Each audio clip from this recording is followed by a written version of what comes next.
Hello बच्चों, आज हम क्लास 9th और 11th दोनों के लिए ही अगर हम कहें तो गलत नहीं होगा, एक टॉपिक ऐसा लेके आए हैं। और टॉपिक का नाम एक्चुअली में क्या है कि हम कुछ बेसिक पॉइंट हम डिस्कस करना चाहते हैं जो नेक्स्ट यूनिट में हमारे लिए बहुत इम्पोर्टेंट रहेंगे। ठीक है, तो कुछ बेसिक पॉइंट्स आपके सामने मैंने लिखे हुए हैं। जैसे फर्स्ट पॉइंट है ओरिजिन, और रेफरेंस पॉइंट भी कह सकते हैं इसको, frame of reference. Second point object, next rest and motion, distance, displacement and numericals. कुछ इस तरह का हम आज इस पर डिस्कस करेंगे। हमारी कोशिश रहेगी कि आज हम डिस्टेंस डिस्प्लेसमेंट का पार्ट कंप्लीट कर दें ताकि नेक्स्ट केस में हम स्पीड और वेलोसिटी के बारे में डिस्कस कर सकें। ठीक है, बेसिक सा है ये। 11th के लिए तो बहुत ही बेसिक है, 9th के लिए बहुत ज़रूरी है क्योंकि 9th का बेस ही यहीं से बनता है बच्चों। तो उम्मीद आपको हेल्प करेगा ये। तो शुरुआत करते हैं। सबसे पहले हम बात करते हैं बच्चे ओरिजिन क्या होता है। बच्चों ओरिजिन वो पॉइंट होता है जिस पॉइंट से हम किसी भी ऑब्जेक्ट की पोजीशन को मापते हैं। हमारे लिए वो रेफरेंस पॉइंट है। भाई मान लिया मैंने कहाँ से ऑब्जेक्ट की डिस्टेंस को बताया। अब एक इसको अगर एग्जाम्पल से समझे हम, तो एक एग्जाम्पल से समझने के लिए मान लेते हैं चार बच्चे हैं, रीना, रूबी, शिखा और अनु। उन्होंने चारों ने अपने स्कूल की पोजीशन बताई, डिस्टेंस बताई, दूरी बताई अपने अपने हिसाब से। किसी ने 2 किलोमीटर ईस्ट में बताया, किसी ने 1 किलोमीटर वेस्ट में बताया, किसी ने 4 किलोमीटर ईस्ट में बताया, किसी ने 3 किलोमीटर वेस्ट में बताया स्कूल की डिस्टेंस। और चारों के चारों सही हैं, किसी का भी जवाब जो है वो गलत नहीं है। क्यों नहीं है? क्योंकि उस स्कूल की पोजीशन हर रेफरेंस पॉइंट के हिसाब से अलग अलग है। मतलब हम किसके रिस्पेक्ट में उसको बता रहे हैं। अब अगर मैं कहता हूँ ये जो स्कूल है, गवर्नमेंट स्कूल जो है, ये गवर्नमेंट स्कूल ये 6 किलोमीटर डिस्टेंस पर है, तो ये स्टेटमेंट जो है ना वो कंप्लीट स्टेटमेंट नहीं है, ये अधूरी है। जब तक हम ये नहीं कहेंगे कि वो स्कूल की डिस्टेंस 6 किलोमीटर किसके रेफरेंस में है, किसके रिस्पेक्ट में है, तब तक उसका कोई भी मीनिंग नहीं बनता, वो मीनिंगलेस होगा। तो इसीलिए हम एक पॉइंट हम यूज करते हैं यहाँ पर जिसको हम ओरिजिन या रेफरेंस पॉइंट कहते हैं। बात आई समझ में? जैसे मान लिया हमने एक ऑब्जेक्ट, मान लिया यहाँ आप खड़े हो, ठीक, और एक ऑब्जेक्ट यहाँ है इस पॉइंट पे, बस खड़ी है मान लेते हैं। तो वो बस आपसे 1 किलोमीटर की डिस्टेंस पे मान लेते हैं। तो क्या बोलेंगे उसको? The distance of a bus is 1 kilometre from the observer at point O से 1 किलोमीटर की डिस्टेंस पर है। तो ये रेफरेंस पॉइंट हो गया है उस बस के लिए जहां से आपने उसकी डिस्टेंस को मापा है। क्लियर होगी बात? अगला पॉइंट ये है ओरिजिन के इस रेफरेंस पॉइंट के चेंज करने से इस बस की एक्चुअल पोजीशन पर कोई भी फर्क नहीं पड़ेगा, ये ऐसे की ऐसी रहेगी। एग्जांपल देखो आप, मान लिया 2 बसेज हैं, इस ओ पॉइंट है और एक बच्चों लड़का खड़ा है ओ डैश पे। जो बच्चा ओ डैश पे खड़ा है उसको इसका जो रेफरेंस पॉइंट देखो, एक रेफरेंस पॉइंट एक लड़के के लिए ये हो गया, एक लड़के के लिए रेफरेंस पॉइंट ये हो गया। इस बस की डिस्टेंस, ए की डिस्टेंस यहां से तो बच्चे इतनी और यहां से है इतनी। ए बी बस की डिस्टेंस इतनी है ओ से, और ओ डैश से कितनी है? इतनी है। लेकिन इन दोनों की रिलेटिव पोजीशन पर कोई भी फर्क नहीं है, चाहे आप यहां से देखो, चाहे यहां से देखो, चाहे उससे पीछे से देखो, कहीं मर्जी से देखिए, इन दोनों के बीच का जो डिस्टेंस है बच्चों वो हमेशा सेम है। यानी इनकी एक्चुअल पोजीशन पर कोई भी फर्क नहीं पड़ रहा है। रेफरेंस पॉइंट के चेंज होने से किस पे फर्क पड़ेगा?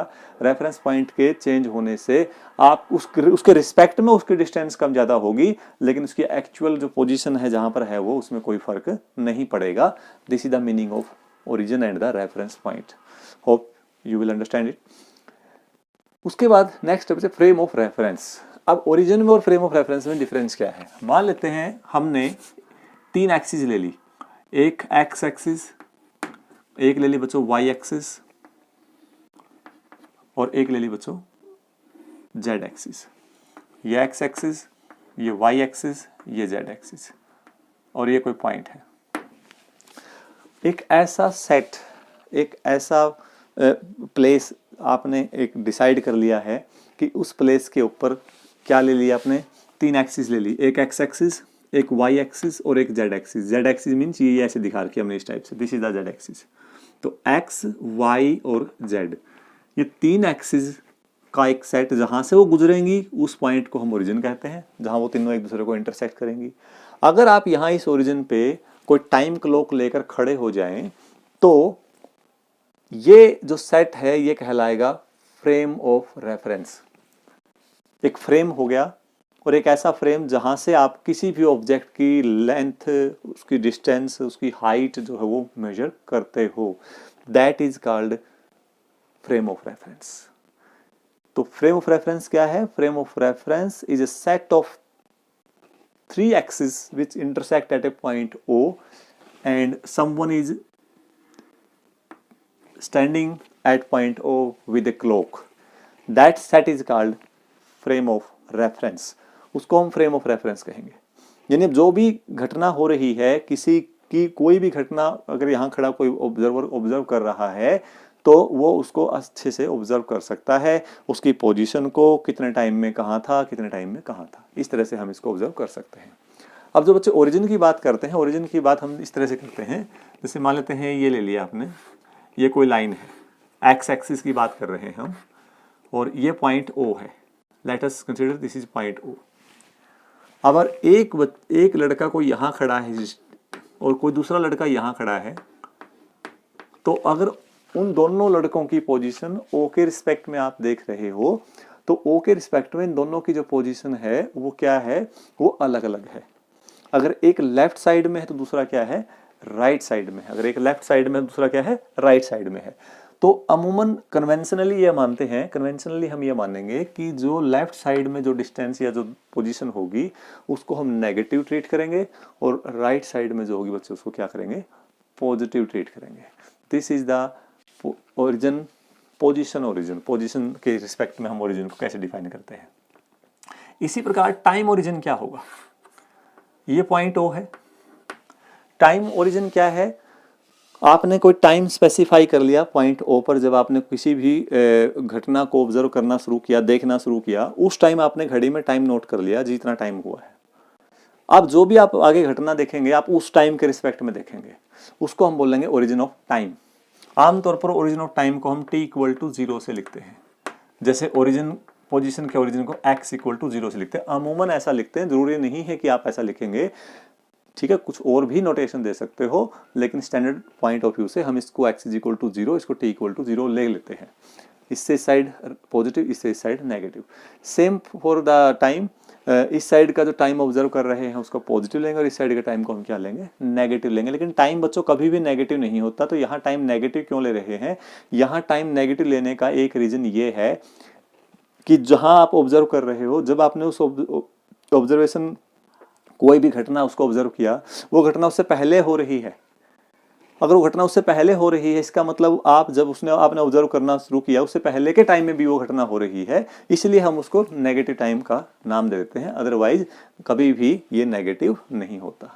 एक और बात यहाँ समझने की जरूरत है, ओरिजिन ऑफ टाइम के चेंज करने से किसी भी फिनोमिना का जो टाइम है, घटना का जो टाइम है होने का, उसके घटित होने का जो टाइम है, उस पर कोई भी फर्क नहीं पड़ेगा, वो टाइम उतना ही रहेगा। एक आसान सा एग्जांपल मैं समझाता हूँ आपको। मान लेते हैं एक लड़का बस में बैठा और आप उस लड़के को छोड़ने गए बस स्टैंड पर गए छोड़ने। बस स्टैंड पर जब आप उसको छोड़ने गए तो उसको जाना था, मान लेते हैं दिल्ली, ठीक है। जब आपने उसको बस में बिठाया तो आपने अपनी घड़ी में टाइम नोट किया। उस टाइम जो टाइम था बच्चों वो था 10 AM, 10 AM, ठीक है। और जो बच्चा इसमें बैठा, बस में बैठा, उसकी घड़ी में जो टाइम था बच्चों वो था 10:30 AM, 10:30 AM, ठीक है। इसमें टाइम 10 AM, इसमें कितना 10:30 AM। तो जब वो बैठ गया, वो बस में चला गया वहां और जाके वो दिल्ली पहुंच गया। पहुंचने के बाद उसका फोन आता है और वो कहता है कि मैं पहुंच गया हूँ। उसके भाई के पास, उसके दोस्त के पास फोन आया उसका कि मैं पहुंच गया हूँ। पहले यहाँ नरवाना था, वो दिल्ली पहुंचा, दिल्ली पहुंच गया, दिल्ली पहुंचा। t= जब ये किसका टाइम था? उसके दोस्त की घड़ी का टाइम था। उसके दोस्त ने जब टाइम नोट किया तो उसके दोस्त की घड़ी में जो टाइम हुआ था वो हुआ था 1:30 PM, जबकि उस लड़के की घड़ी में जो टाइम था वो था 2 PM। 2 PM। लड़के जो दोस्त था उसका ओरिजिन उसने क्या माना 10 AM का, जबकि जो बस में बैठा था उसकी घड़ी का जो ओरिजिन क्या था, टाइम उसने नोट किया जब उसने बेस माना, वो माना 10:30 AM। मतलब जब से वो घटना शुरू हुई वो टाइम जो उन्होंने नोट किया था that is called origin of time. उसको हम क्या कहेंगे, ओरिजिन ऑफ टाइम कहेंगे। तो इस केस में अब ध्यान से देखो, ये लड़का यहां पहुंच गया तो ये किसका था, ये उसके फ्रेंड जो दोस्त था उसका टाइम था, उसने नोट किया था, और ये उस बच्चे का टाइम था, उस बॉय का टाइम था जो बस में गया है।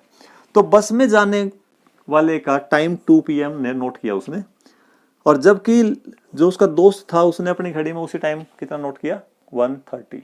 मतलब ये हुआ उसके दोस्त के अकॉर्डिंग वो 10 बजे चला, उसकी घड़ी के अकॉर्डिंग 1:30 पे पहुंचा, उसकी खुद की घड़ी के अकॉर्डिंग 10:30 पे चला, 2 PM पे पहुंचा।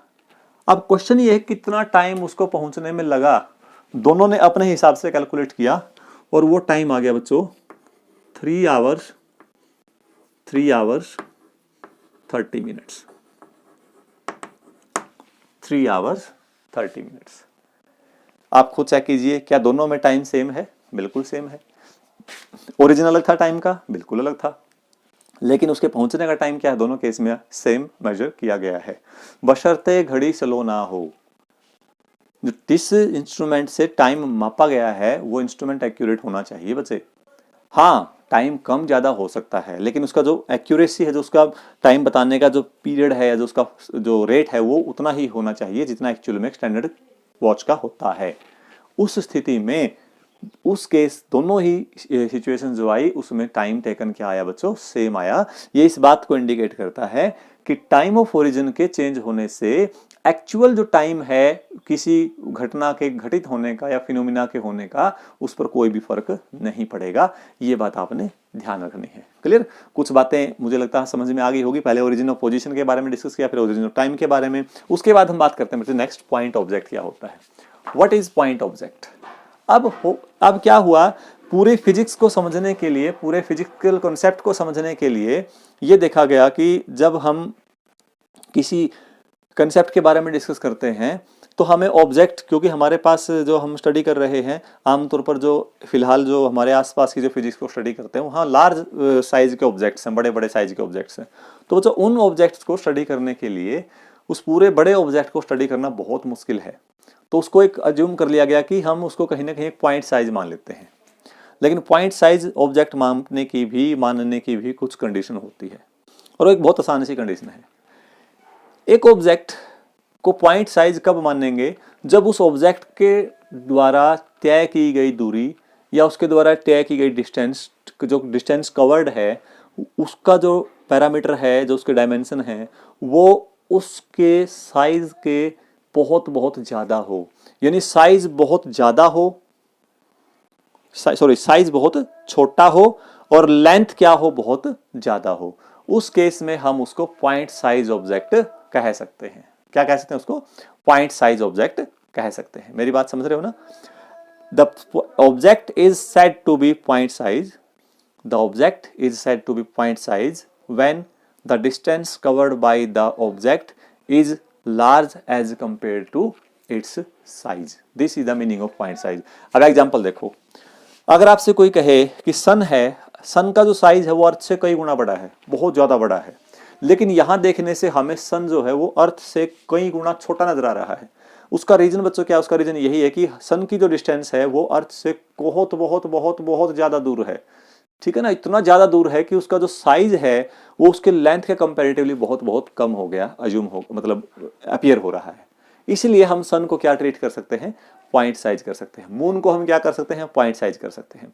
आपके कमरे में एक टेबल रखी है, आपके कमरे में एक टेबल रखी है और आप कहीं बैठे हो कमरे के अंदर, तो उस टेबल को किसी बच्चे ने उठा के दूसरी जगह रख दिया कमरे के अंदर ही, तो हम उस टेबल को अपने हिसाब से, उस रूम के हिसाब से पॉइंट ऑब्जेक्ट नहीं मान सकते। हालांकि हम कंसेप्ट करने के लिए होता है बाद में उसको एक पॉइंट ऑब्जेक्ट ले लें, लेकिन that is not a point object, क्योंकि उसके द्वारा जो डिस्टेंस कवर करवाई गई है, उससे डिस्टेंस जो, उस डिस्टेंस की जो वैल्यू है, जो उसका पैरामीटर है, वो इतना ज़्यादा नहीं है जितना कि उसको हम उसके साइज के कंपैरेटिवली नेगलेक्ट कर सके। मतलब कोई ज़्यादा डिस्टेंस हम कह सकते हैं कवर नहीं की है, साइज भी काफ़ी ठीक ठाक है उसका, उसके कंपैरेटिवली डिस्टेंस बहुत ज़्यादा नहीं हो पाई। मक्खी है, मॉस्किटो है, कमरे के अंदर आपको पता उड़ के, मान लिया यहाँ कोई मस्कीटो है, यहाँ बैठा है, ठीक है, उड़ के यहाँ चला गया, तो उसके लिए तो यहाँ से यहाँ की डिस्टेंस ही बहुत ज़्यादा होगी, तो उसको तो हम हर केस में क्या है पॉइंट ऑब्जेक्ट ट्रीट कर सकते हैं। समझ गए मेरी बात? तो बात ये ध्यान रखो बच्चों, जब भी हम कोई कंसेप्ट कर रहे हैं तो पॉइंट साइज ऑब्जेक्ट हम ट्रीट कब कर रहे हैं, जब उसका जो डायमेंशन है, उसका जो साइज है, वो उसके डिस्टेंस और लेंथ, जो कवर्ड डिस्टेंस है, उसके कंपैरेटिवली बहुत बहुत कम हो, that is called point object. ठीक है, तो ओरिजिन ऑफ ये हो गया बच्चों, पॉइंट्स ऑब्जेक्ट हो गया। थर्ड है rest and motion. Rest and motion, ये बड़ा इंपॉर्टेंट पॉइंट है। रेस्ट क्या होता है और मोशन क्या होता है? What is rest? रेस्ट क्या है बच्चों? रेस्ट का मीनिंग है कि कोई ऑब्जेक्ट अगर अपनी पोजीशन को चेंज ना करे, दैट इज कॉल्ड रेस्ट। लेकिन इतना कहने से काम चलेगा नहीं। कोई भी ऑब्जेक्ट जब अपनी पोजीशन किसी दूसरे ऑब्जेक्ट के रिस्पेक्ट में चेंज नहीं कर रहा है, then that object is said to be at rest with respect to that object. ठीक है ना? तो what is the, how you define rest? The rest means an object which do not change its position with respect to the other object or with respect to surrounding. अगर कोई भी object अपने surrounding के respect में अपनी position change नहीं कर रहा है, then that object is said to be at rest with respect to that surrounding. उस सराउंडिंग के रिस्पेक्ट में उसको हम रेस्ट पे कह सकते हैं। अब मोशन क्या होगा? जो अपनी पोजीशन चेंज करेगा उसको क्या कहेंगे बच्चों? मोशन कहेंगे। The object is said to be in motion when it changes its position with respect to its surrounding. वो उसके साथ अगर चेंज करे। लेकिन खास बात यहाँ पर क्या है बच्चों, जो रेस्ट और मोशन है वो एक एब्सोल्यूट टर्म नहीं है। ये rest and motion are not the absolute terms, these both are the relative terms. Rest and motion are relative terms. Relative terms, rest और मोशन जो है बच्चों रिलेटिव टर्म्स है। रिलेटिव टर्म्स का मतलब एक दूसरे से रिलेट करती है। रेस्ट को डिफाइन कर रहे हो, मोशन को डिफाइन कर रहे हो, with respect to each other ही इसको डिफाइन कर पाओगे आप। ठीक है, एक दूसरे के रिस्पेक्ट में ही हम रेस्ट और मोशन को डिफाइन कर रहे हैं।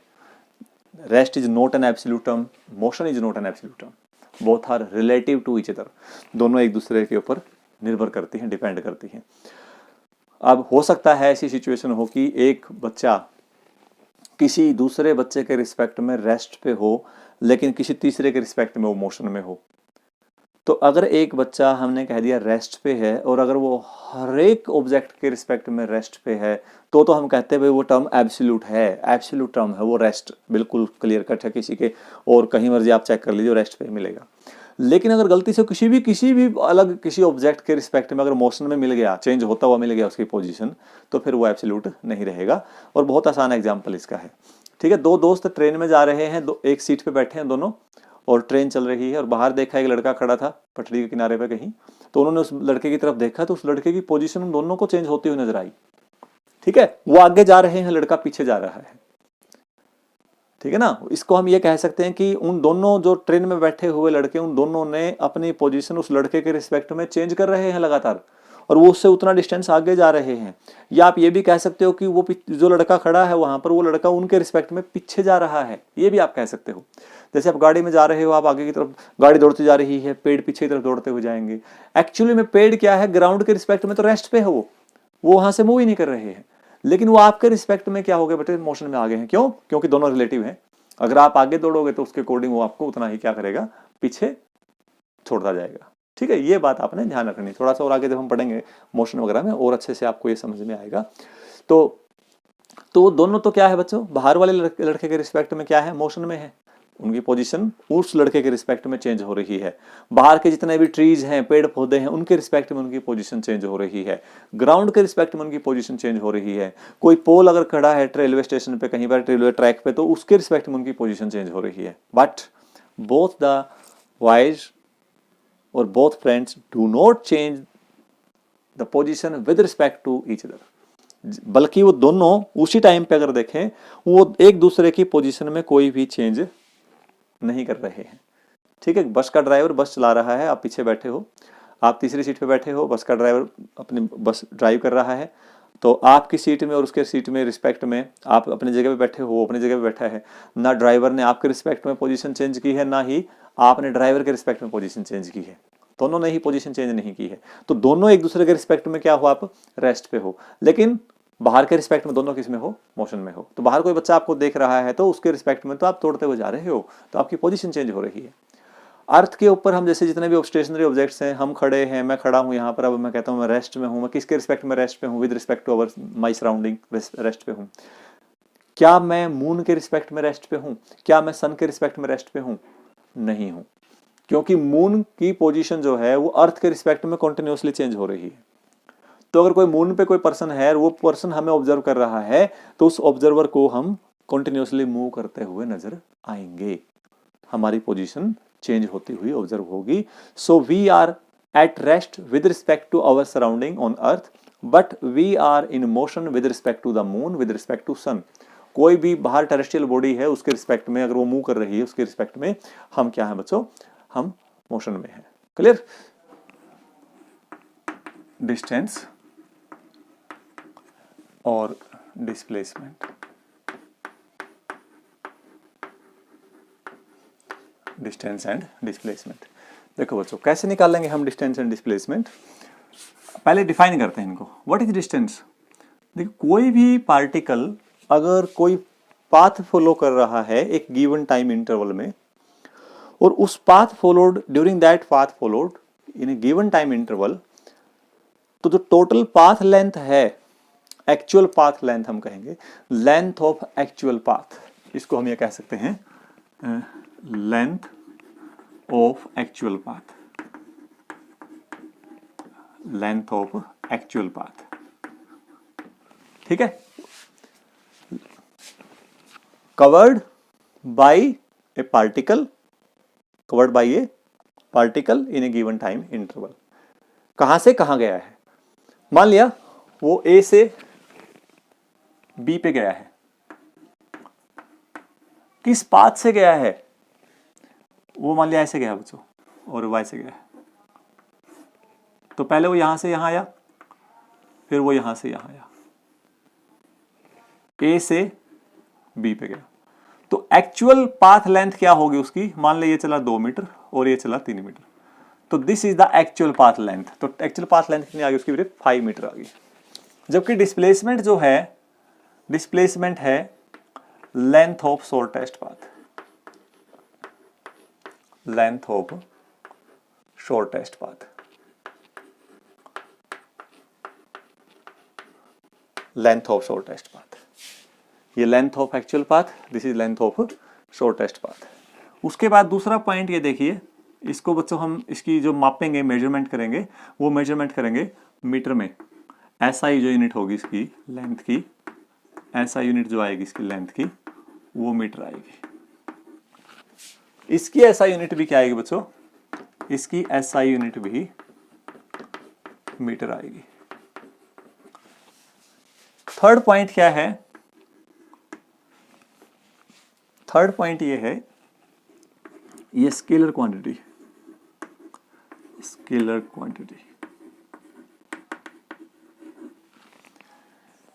Scalar quantity. मतलब स्केलर क्वांटिटी का मतलब क्या है, ध्यान से देखिए।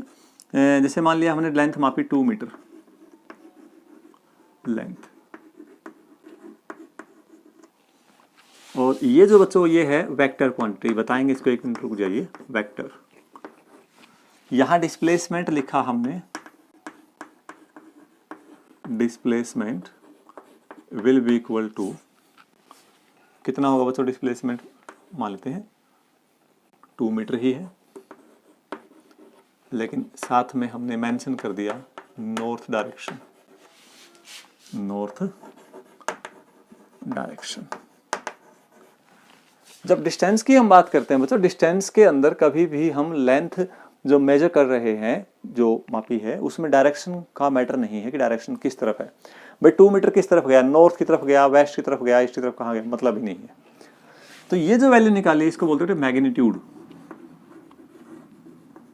जो लेंथ आपने मापी है उस लेंथ को कितनी लेंथ मापी और किस यूनिट में मापी है, तो वो न्यूमेरिकल वैल्यू और वो यूनिट दोनों मिलके क्या देते हैं, मैग्नीट्यूड देते हैं। क्या देते हैं, मैग्नीट्यूड। तो लेंथ केवल मैग्नीट्यूड बताती है, लेकिन डिस्प्लेसमेंट जो है बच्चों वो बताती है magnitude, magnitude plus direction, magnitude plus direction, magnitude plus direction. अब इसी बात पे आते हैं हम। अब डिस्प्लेसमेंट क्या था, डिस्प्लेसमेंट शॉर्टेस्ट पाथ था। मान लिया एक बच्चा ए से चला और वो पहुंच गया बच्चों बी पर, और फिर पहुंच गया वो सी पर। ये बी है, ये सी है। ये 4 मीटर, ये 3 मीटर ले लिया, ये 4 मीटर ले लिया, और ये जो आएगा बच्चों ये आ जाएगा, बाद में देखें क्या आएगा, पहले एक बार देख लो। तो ए से सी पे गया, किसके थ्रू गया वो, वाया बी, बी से होते हुए। तो बी से होते हुए अगर वो सी पे गया तो डिस्टेंस कितनी आएगी, length of actual path between point A and C. तो ए और सी के बीच में एक्चुअल पाथ तो ये है बच्चों। तो इस एक्चुअल पाथ में डिस्टेंस जो आएगी वो आएगी 4 + 3 7 मीटर। तो डिस्टेंस तो आ जाएगी बच्चों 7 मीटर, डिस्टेंस तो आ जाएगी 7 मीटर, यानी मैग्नीट्यूड तो आ गया बच्चों 7 metre. Now what is displacement. Displacement का मतलब है कि शॉर्टेस्ट पाथ की लेंथ। तो यहां से यहां पहुंचने का शॉर्टेस्ट पाथ क्या है, ये है बच्चों शॉर्टेस्ट पाथ। तो इस शॉर्टेस्ट पाथ की जो लेंथ आएगी इसको बोलेंगे डिस्प्लेसमेंट, डिस्प्लेसमेंट, डिस्प्लेसमेंट। डिस्प्लेसमेंट क्या आएगी फिर, क्योंकि ये राइट एंगल ट्रायंगल, ये आपने देखना पड़ेगा कि आप इसको कैसे निकाल सकते हो, इसके लिए क्या रूल अप्लाई करेंगे। तो थोड़ा यहाँ पर आपको मैथमेटिक्स का ज्ञान होना बहुत जरूरी है बच्चों, कि ये चीज़ कैसे निकालेंगे हम। तो यहाँ तो हमें पता चल गया कि सर ये तो राइट एंगल ट्रायंगल है, राइट एंगल ट्रायंगल में ये बेस है, ये परपेंडिकुलर, तो हाइपोटेनस जो आएगा वो इसका स्क्वायर प्लस इसका स्क्वायर। तो ए सी की वैल्यू जो आएगी डिस्प्लेसमेंट की उसको आ जाएगी बच्चों 3 का स्क्वायर प्लस 4 का स्क्वायर, 3 स्क्वायर प्लस 4 स्क्वायर सारे का रूट, ये आ जाएगी बच्चों 5 मीटर। तो डिस्प्लेसमेंट कितनी आ जाएगी, 5 मीटर आ जाएगी। डिस्टेंस कितनी, 3 मीटर 4 मीटर, डिस्प्लेसमेंट कितनी 5 मीटर। क्लियर होगी ना बात। अब देखिए ठीक है, हमने डिस्टेंस डिस्प्लेसमेंट का पता कर लिया। एक बात नोट करने की, देखो यहां पर डिस्प्लेसमेंट तो आई कितनी 5, डिस्टेंस कितनी आई 7। तो इस एग्जाम्पल ने ये बात क्लैरिफाई कर दी है कि जो डिस्टेंस है वो डिस्प्लेसमेंट से ज्यादा होगी, क्योंकि ये तो शॉर्टेस्ट पाथ है तो डिस्टेंस ज्यादा तो होगी होगी। दूसरा केस क्या है, एक लड़का ए पे था और वो बी पे गया बच्चों, कहाँ गया वो, बी पे। एक लड़का ए से बी पर गया और ए से बी पर जाने में उस लड़के ने यहां से यहां तक जो पॉइंट था बेटे, ये मान लिया था 4 मीटर, इनके बीच का सेपरेशन। अब आपसे कोई पूछे ए से बी पर जाने में डिस्टेंस बताओ कितनी आ गई, इस केस में डिस्टेंस बताओ कितनी आ गई, डिस्टेंस कितनी आ गई, ए से बी पे गया है, कितनी आ गई डिस्टेंस, ए से बी पर जाने में डिस्टेंस आई 4 मीटर।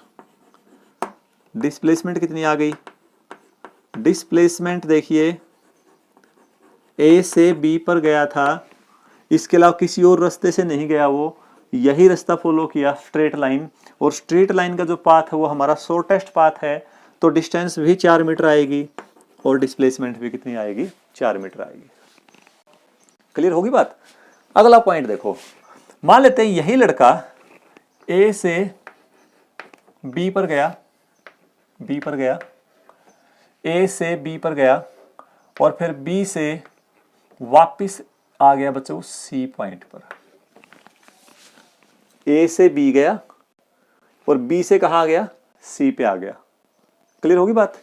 तो ए से बी पर जाने में जो इनके बीच का जो दूरी थी, ए और बी के बीच के जो गैप था, वो गैप था बच्चों 4 मीटर का।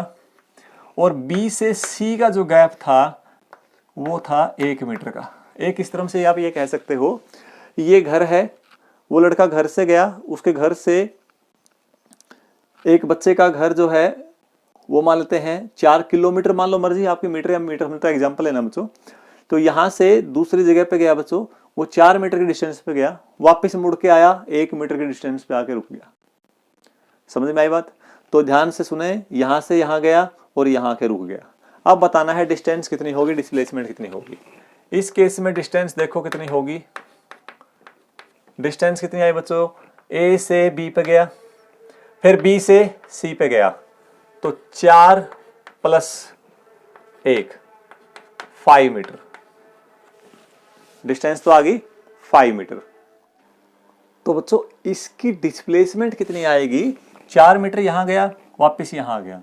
डिस्प्लेसमेंट का एक्चुअल जो मीनिंग है, डिस्प्लेसमेंट का मतलब ये है कि एक बॉडी अपने इनिशियल पोजीशन से कितना डिस्प्लेस हो गई है, कितना खिसक गई है। How much displaced, how much displaced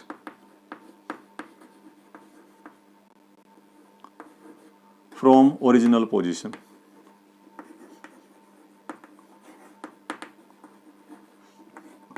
original position से कितना डिस्प्लेस हो गई, उसको हम बच्चों डिस्प्लेसमेंट बोलेंगे। ठीक है, तो यहां देखो, अब फाइनली कहां गया, वो कहां था, ए पर था, ए से कहां गया, लास्ट में फाइनली कहां रुक गया, सी पर।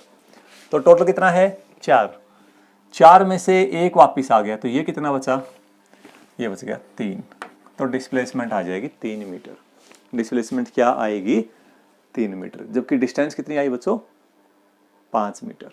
यहां देखो, ये जो केस किया था, इस केस में डिस्टेंस और डिस्प्लेसमेंट बराबर है। इस केस में डिस्प्लेसमेंट कम है, डिस्टेंस क्या है, ज़्यादा है। तो यहाँ एक पॉइंट और हमारे सामने आ गया, पॉइंट नंबर 4। जो डिस्टेंस है वो हमेशा, डिस्टेंस जो है हमेशा डिस्प्लेसमेंट से बड़ी होगी या उसके बराबर होगी, उससे छोटी कभी भी नहीं होगी। Distance travelled can never be zero, never be zero. अगर किसी ऑब्जेक्ट ने डिस्टेंस कवर कर ली है, बुढ़ा कोई ऑब्जेक्ट है, कोई बॉय मूव कर रहा है, करते हुए कभी भी उसकी डिस्टेंस जीरो नहीं होगी, लेकिन डिस्प्लेसमेंट जीरो हो जाएगी। डिस्प्लेसमेंट में बी जीरो, ये जीरो हो सकती है। डिस्टेंस पॉजिटिव हम कंसीडर करते हैं, डिस्प्लेसमेंट नेगेटिव भी हो सकती है और पॉजिटिव भी हो सकती है। Displacement means how much displaced A particle, कितना पार्टिकल डिस्प्लेस हुआ है, that is called displacement. Distance क्या है, जो टोटल एक्चुअल पाथ उसने कवर किया है। एक एग्जांपल अगर आप देखें, आप सुबह अपने बिस्तर से उठे, आपने घर पे जो भी दिनचर्या पूरी करके स्कूल गए, पढ़ के आए, घर आए, खाना खाया, उसके बाद फिर आप खेलने चले गए, शाम को आए, उसी बिस्तर पे आके बैठ के पढ़े और सो गए। यानी जहाँ सुबह उससे उठे गए थे वापस वहीं आ गए। तो जहाँ से गए थे वापस वहीं आ गए। तो उस टाइम पे अगर आपसे कोई पूछे इस टाइम के में उसने कितना डिस्प्लेसमेंट किया, जीरो किया। मान लें सुबह 7 बजे, आप सुबह 6 बजे बिस्तर से उठे थे और शाम को रात को 9 बजे आप बिस्तर पे चले गए, तो 6 बजे का टाइम हो गया, उसके बाद 9 बजे का रात का टाइम हो गया। उस टोटल टाइम टी में आपने कितना डिस्प्लेसमेंट कवर किया, जीरो किया। देखो बेटे, पहला क्वेश्चन देखते हैं हम। एक लड़का है, ए पॉइंट से चला, वो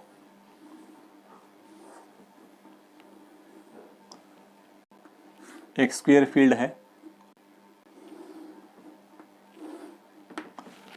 एक लड़का एक स्क्वायर फील्ड पे चला,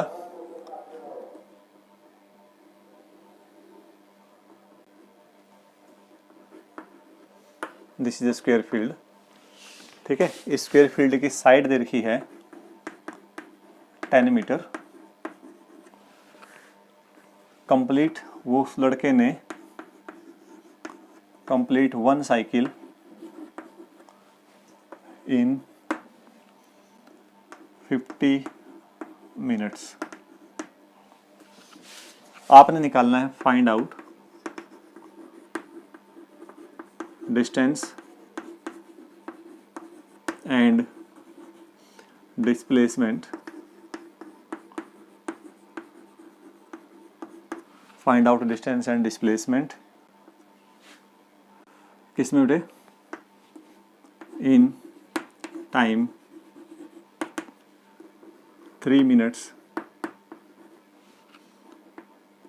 20 सेकेंड्स।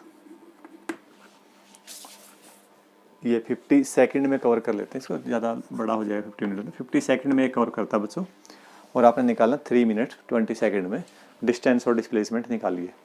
तो पहले ये देखो बच्चे, 3 मिनट 20 सेकंड में साइकिल कितने कंप्लीट करेगा? एक साइकिल कितने में करता है? 1 साइकिल है 50 सेकंड में। हमारे पास टाइम कितना है? टाइम दे रखा है 3 minutes 180 second plus 20 second 200 seconds. तो नंबर ऑफ साइकिल्स कितने आ गए हमारे पास? Number of cycles, total time divide by 4। 1 cycle time कितना लिया उसने? 4 साइकिल्स। कितने साइकिल आ गए बच्चों? 4 साइकिल्स आ गए। अब आप ये देखो, इसने एक साइकिल में कितना डिस्टेंस कवर किया? यहां से यहां गया, फिर यहाँ गया, फिर यहाँ गया, फिर यहाँ गया। तो एक साइकिल यहाँ से चला, वापस यहीं आके एक साइकिल कंप्लीट होगा। तो डिस्टेंस कितनी आ गई 1 साइकिल में? एक साइकिल में डिस्टेंस आ गई बच्चे 10 10 10 10, क्योंकि साइड 10 है और ये स्क्वायर है। तो 4 × 10 40 मीटर। ठीक है, ये तो एक साइकिल की आई है। टोटल साइकिल कितने हैं? टोटल साइकिल कितने आए? 4। एक साइकिल की डिस्टेंस 10 × 4, तो 4 साइकिल की मल्टीप्लाई बाई 4, तो कितना आ गया? 160 मीटर। ठीक है, और डिस्प्लेसमेंट कितनी आई? डिस्प्लेसमेंट आ जाएगी,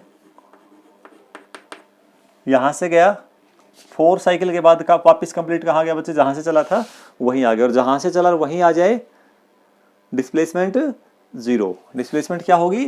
0 होगी। क्लियर? ये बन जाएगा। उसके बाद इसी में ऐसे होता, अगर 2.5 साइकिल कंप्लीट करता, मान लिया हमारे पास अब टाइम दे दिया था, टाइम दिया होता 150 सेकेंड्स, 150 सेकेंड्स, यानी टाइम दे दिया आपको 1 मिनट 30 सेकेंड्स, 2 मिनट्स 30 सेकेंड्स, ये टाइम दे दिया बच्चों। इस टाइम के अंदर बताइए डिस्टेंस और डिस्प्लेसमेंट कितनी आएगी? 2 मिनट 30 सेकेंड का मतलब हो गया 150 सेकेंड्स। 50 सेकंड में एक साइकिल कंप्लीट कर रहा है, तो 150 में कितने करेगा? 3 साइकिल करेगा। तो 3 साइकिल में डिस्टेंस आ जाएगी मल्टीप्लाई बाई 3, यहाँ आ जाएगा 120, और 3 साइकिल कंप्लीट किए हैं तो डिस्प्लेसमेंट आ जाएगी 0। ठीक है, अगर यही होता 2 मिनट, या ये कह दीजिए 1 मिनट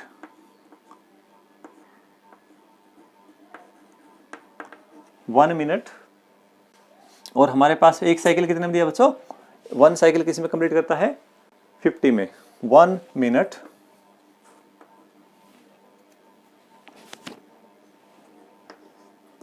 15 सेकेंड्स, मान लेते ये दे दिया। 1 मिनट 15 सेकेंड में कितना डिस्टेंस कवर करेगा और डिस्प्लेसमेंट कवर करेगा? तो 1 मिनट 15 सेकेंड में बताइए कितने सेकेंड बनेंगे? 75 सेकेंड्स। कितने सेकेंड बनेंगे? 75 सेकेंड्स।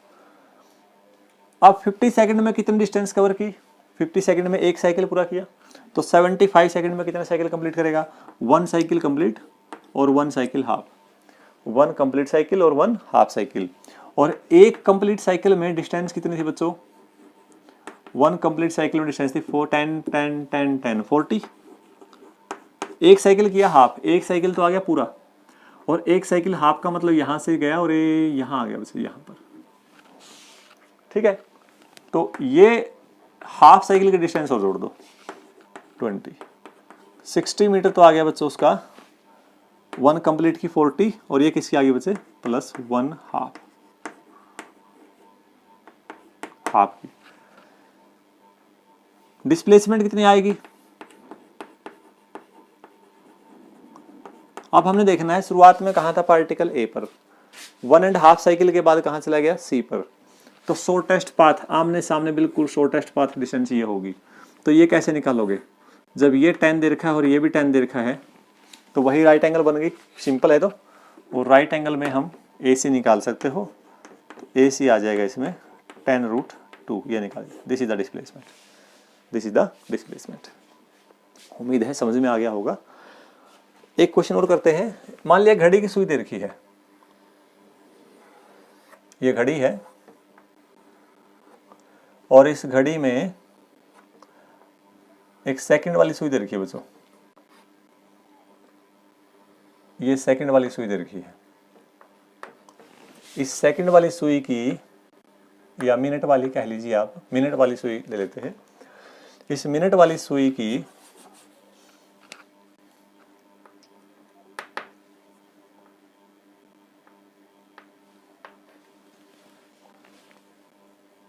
लेंथ दे रखी है 10 सेंटीमीटर। कहता है डिस्टेंस और डिस्प्लेसमेंट निकालिए। मान लेते हैं ये आवर है, ये वाली 6 PM से 6:30 PM तक डिस्टेंस और डिस्प्लेसमेंट बताइए। 6 PM से 6:15 PM डिस्टेंस डिस्प्लेसमेंट बताइए। 6 PM to 6:45 PM distance displacement बताइए। ठीक है, और लास्ट है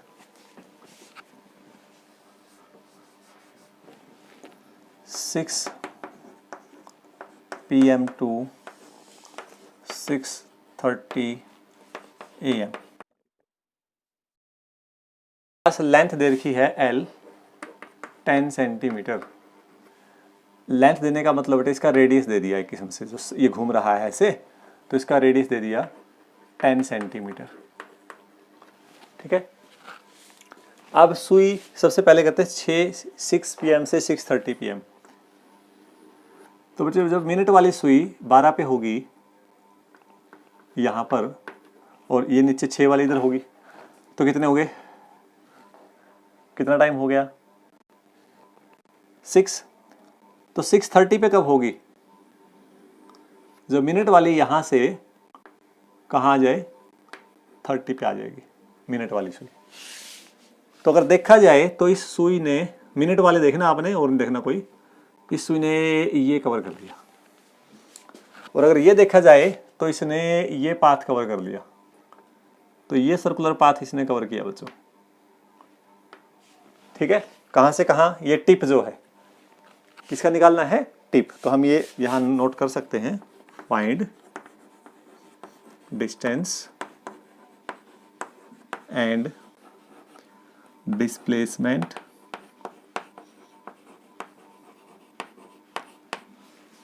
covered by tip of minute hand. Minute hand, ठीक है, वो निकालना आपने। तो पहले टिप कहाँ थी, यहाँ थी, फिर कहाँ चली गई, यहाँ। तो यहाँ से टिप यहाँ आ गई, तो ये पाथ कवर करके आई बेटे। पूरे सर्कल का कौन सा पार्ट हो गया, हाफ पार्ट हो गया। तो हाफ सर्कल की डिस्टेंस निकालनी है आपने। तो जैसे ये सर्कल था, तो अगर मान ले जैसे ये बेटे कोई सर्कल है और कोई भी ऑब्जेक्ट यहाँ से गया और यहाँ आ गया, तो हाफ सर्कल कवर करेगा तो डिस्टेंस आएगी बच्चों πr, π/7 हो गया। r कितना मानना है हमने, 10 सेंटीमीटर मानना है, या इसको थोड़ा सा और बड़ा मानना तो कैलकुलेशन आसान हो जाएगी बच्चों। तो इसको आप 14 सेंटीमीटर मान लो, ताकि कैलकुलेशन ठीक हो जाए, अपनी समझ में आ जाए आपको। 14 तो 14, तो 44 सेंटीमीटर का डिस्टेंस आ गया बच्चों। उस टिप ने कितना डिस्टेंस कवर किया, 44 सेंटीमीटर। डिस्प्लेसमेंट कितना किया, डिस्प्लेसमेंट किया, यहां थी टिप, फिर यहां चली गई, पहले यहां थी फिर यहां चली गई। रेडियस 14 सेंटीमीटर है, इसकी सुई की लंबाई 14 थी टिप की, और नीचे फिर उतनी ही आ जाएगी। तो टोटल यहाँ से जब ये यहाँ पहुँच गया आमने सामने, तो डिस्प्लेसमेंट आ गई स्ट्रिप की 14 + 14 28, डायमेट्रिकली अपोजिट एंड हो गए 28 सेंटीमीटर। अगला है 6 PM से 6:15 PM। 6 PM का मतलब शुरुआत में सुई थी 12 पे, फिर कहाँ आ गई, यहाँ 3 पे, 6:15 हो गया। ये और वाइज जहाँ मर्जी हो, 6:15 होने के लिए मिनट की सुई का 15 पे आना जरूरी है। ये एंगल हो गया बच्चों 90 डिग्री। अब की बार उसने केवल और केवल ये पाथ कवर किया यहाँ से यहाँ तक, ठीक है, यहाँ से यहाँ तक। तो इस केस में डिस्टेंस कितनी आएगी, डिस्टेंस बताइए कितनी आएगी। देखो हाफ साइकिल की डिस्टेंस कितनी आई थी बच्चों, 44 सेंटीमीटर, और ये उस हाफ साइकिल का भी हाफ हो गया, क्वार्टर हो गया, तो इसको हाफ कर दो, आधे की दूरी जो आई थी उसका भी हाफ कर दें, तो आ जाए बेटे 22 सेंटीमीटर। डिस्प्लेसमेंट कितनी आई, डिस्प्लेसमेंट कितनी आई, डिस्प्लेसमेंट आ जाएगी, यहाँ गई फिर यहाँ गई, तो ये आ जाएगी सीधी। तो ये कितना 14 सेंटीमीटर, ये कितना बच्चों 14 सेंटीमीटर। तो राइट एंगल बन गया 14 का स्क्वायर प्लस 14 का स्क्वायर, ये आ जाएगी डिस्प्लेसमेंट। अब अपने आप करके देखना आपने, 6 to 6:45, जब 6 to 6:45 है बच्चों, तो ये कैसे जाएगा, देखो यही अगर हम देखें सुई यहाँ थी 6 बजे, 6:45 के लिए कहाँ जाएगी, वो 9 पे आ जाएगी, मिनट वाली सुई। तो ये डिस्टेंस कवर की बेटा उसने। अब उसने जो सर्कल है वो कितना सर्कल कवर कर लिया, देखो उसने 3/4 सर्कल कवर कर लिया, 3/4 सर्कल कवर कर लिया। कहां से कहां तक, यहां से लेकर यहां तक का, तो हाफ से लेकर यहां तक का, तो हाफ का ये था, 1/4 का ये था, तो 3/4 का कितना आ गया, 44 + 22 66 सेंटीमीटर, ये आ जाएगी डिस्टेंस ट्रैवल। डिस्प्लेसमेंट क्या आएगी, डिस्प्लेसमेंट आ जाएगी बच्चों ये, वो उतनी ही रहेगी, क्योंकि क्वार्टर में जब भी क्वार्टर में मूव करेगा, चाहे 3 क्वार्टर करे या 1 क्वार्टर करे, इनके बीच का तो ये स्ट्रेट यही रहेगा, तो वो आ जाएगी आपकी 14√2, यही सेम आएगी। 6 PM to 6:30 AM, 6 PM to 6:30 AM। अब 6:30 AM का मतलब देखो ध्यान से, जब 6 PM हुए थे तो आपकी सुई यहां थी, ठीक है, मिनट की सुई। अब इसने कितने साइकिल कंप्लीट किए होंगे बेटा, ये देखो आप कितने साइकिल कंप्लीट किए होंगे। एक बार जब साइकिल पूरा कंप्लीट करेगी तो 7 बजेंगे, दोबारा करेगी तो 8, और 6 बजे सुबह, रात के 6 से सुबह के 6 बजने तक कितने चक्कर पूरे कर चुकी होगी, 12 चक्कर। तो 12 साइकिल तो हो गए बच्चों कंप्लीट। और कहां गई फिर, 6 PM पे थी, लास्ट में जाके रुकी कहां पर, यहां पर, यानी 12 ऐसे चक्कर लगा के, और फाइनली कहां आ गई, एक हाफ साइकिल और पूरा किया उसने। तो 12 साइकिल कंप्लीट और 1 हाफ साइकिल, एक साइकिल हाफ और एक दो कितने 12 कंप्लीट साइकिल। अब इनकी डिस्टेंस निकालो, एक साइकिल में कितनी डिस्टेंस थी, एक साइकिल में डिस्टेंस आई थी बच्चों, हाफ साइकिल में 44 थी, तो एक साइकिल में आ जाएगी 88। एक साइकिल की 12 कितनी आ गई, मल्टीप्लाई बाई 12, हाफ साइकिल कितनी आएगी 88 डिवाइड मल्टीप्लाई बाई 1/2, ये डिस्टेंस आ गई। डिस्प्लेसमेंट कितनी आएगी, शुरुआत में कहाँ था, यहाँ था, कितने चक्कर लगाए, कहाँ गया हमें नहीं पता, बस डिस्प्लेसमेंट में एक बात पता होनी चाहिए, शुरू में कहाँ था और बाद में कहाँ है, शुरू में यहाँ था बाद में यहाँ है, ये 14 ये 14, तो इनिशियल और फाइनल पॉइंट के बीच में शॉर्टेस्ट डिस्टेंस जो आ गई that is 28 centimetre. Clear. Last question, उसके बाद आज इसको फिनिश करते हैं। मान लेते हैं बच्चों ये कोई ग्राउंड है, इस ग्राउंड पे ये कोई सर्कल है, इस सर्कल पे कोई पॉइंट P दे रखा है, ठीक है, और वो पॉइंट P मान लीजिए बेटे यहाँ दे रखा है। अब ये सर्कल कंप्लीट आगे की तरफ जाता है, या हाफ साइकिल कह सकते हो। इसके द्वारा हाफ साइकिल करने पर बताइए इस पॉइंट P के द्वारा डिस्टेंस ट्रेवल्ड कितनी आई है और डिस्प्लेसमेंट कितनी आई। तो यहाँ डिस्प्लेसमेंट और डिस्टेंस का जो फंडा है, डिस्टेंस तो बच्चों आपको शायद इतना आसानी से समझ में नहीं आएगी, लेकिन डिस्प्लेसमेंट की हम कोशिश करेंगे।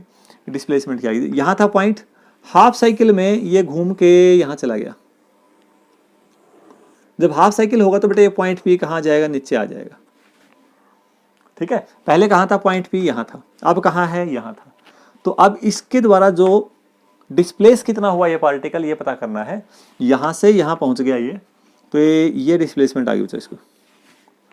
ठीक है, ये आपको पता है। अगर इसका रेडियस कितना दे रखा है, आर दे रखा है, तो ये रेडियस आर, तो ये भी आर, तो ये कितनी आ गई बच्चों, 2r। और ये डिस्टेंस कितनी कवर की है आगे की तरफ, हॉरिजॉन्टल डिस्टेंस कितनी आ गई इसकी, वो आ गई इसकी पाई आर, क्योंकि हाफ साइकिल गया है ना, हाफ साइकिल में कितना आगे खिसक गया, ये पाई आर खिसक गया। तो फिर ये कितनी आ गई, ये ए मान लेते हैं, ये बी मान लेते हैं, ये सी मान लेते हैं। तो ए सी जो आएगा वो आएगा 2r का square plus pi r square. तो r तो बच्चों कॉमन आ जाएगा, नीचे आ जाएगा 4 प्लस पाई स्क्वायर, ये आ जाएगा। ये डिस्प्लेसमेंट आई है, होगा। ठीक, नेक्स्ट टाइम जब हम स्टार्ट करेंगे स्पीड एंड वेलोसिटी का टॉपिक स्टार्ट करेंगे। Thank you.